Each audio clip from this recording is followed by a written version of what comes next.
ایک پراسرار دنیا میں جہاں سائے سانس لیتے ہیں اور روحیں سرگوشی کرتی ہیں، نوجوان بدرو ایگروبل اپنے تخت پر بیٹھا ہے، جس کے ارد گرد خوفناک بھوت نوکر ہے جن کی کھوکھلی آنکھیں اس کے تاریک عزائم کی عکاسی کرتی ہیں۔ جوں جوں وقت گزرتا ہے، ایگروبل کی جوانی کی شکل عمر رسیدہ ہو جاتی ہے۔ اس کی لمبی سفید داڑھی بھولے ہوئے گناہوں کے دریا کی طرح بہہ رہی ہوتی ہے، پھر بھی اس کے بھوت نوکر اس کی ابدی گونج کی طرح تبدیل نہیں ہوتے ہیں۔ سالوں کے دوران ایگروبل اپنے آپ کو نیچے گاؤں میں اپنے پیروکاروں کے سامنے ظاہر کرتا ہے۔ اس کی خوفناک شکل اور انگنت ہاتھ آگ کی رسومات اور عبادات انجام دیتے ہیں جو اس کے پیروکاروں کی روحوں کو غلامی میں باندھتے ہیں۔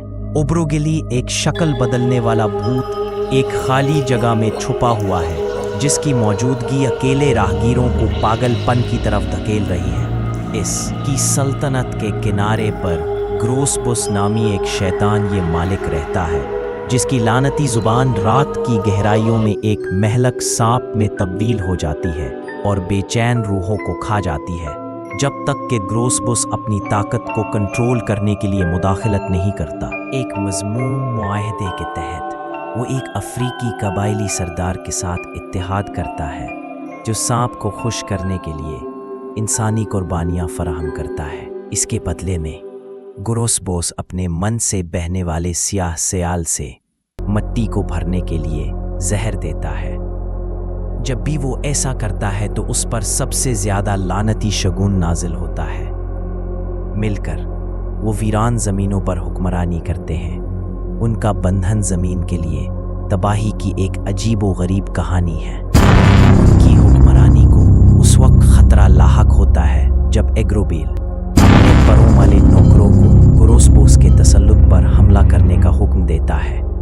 جوابی کارروائی میں گروسبوس حملہ آور مخلوق کا دفاع کرتا ہے اور اسے کھا جاتا ہے۔ اس کا غصہ بھڑک اٹھتا ہے اور وہ ایگروبیل کے گاؤں کو تباہ کرنے کے لیے ایک خوفناک سینگ والے جانور کو بھیجتا ہے۔ خوفزدہ انسانی پیروکار اپنے آقا کے بھیجے ہوئے بھوت غلاموں کی مدد سے ریلی نکالتے ہیں، لیکن جب گاؤں والے اس جانور کو مار ڈالتے ہیں تو گروسبوس غصے میں آ جاتا ہے اور اس نے ایک تباہ کن تصادم میں گاؤں پر تباہی مچا دی۔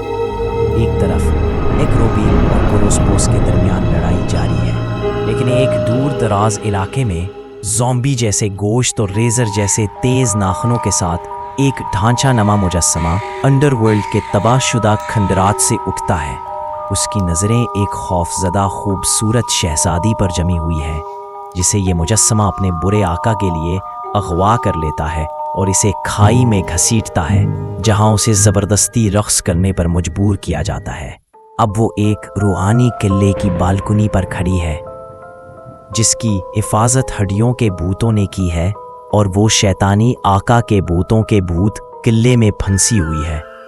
قلعے کے نیچے اسے ایک قبرستان نظر آتا ہے، جہاں ایک سینگ والا جانور بجلی گرنے کے درمیان کھڑا ہوتا ہے، ایک سیاہ ہڈی کے ساتھ تباہی کا پیش خیمہ چڑھتا ہے۔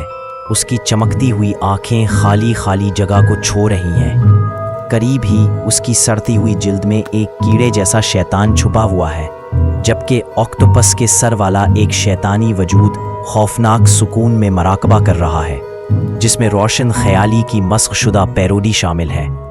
نا امیدی کی اس سرزمین میں شہزادی اب بھی رہتی ہے، ایک قیدی جو کسی کے آنے کا انتظار کر رہی ہے،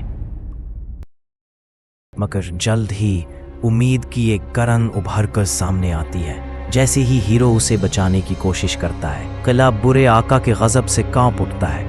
وہ دیکھتی ہے کہ ہیرو کو ہڈیوں کے بھوت کی شکلوں کے لامتناہی جھنڈ کا سامنا کرنا پڑتا ہے۔ روشنی اور سائے کے درمیان جنگ ناگزیر ہے، اور یہ تصادم ابدی سائے کے دائرے کی تقدیر کا تعین کرے گا۔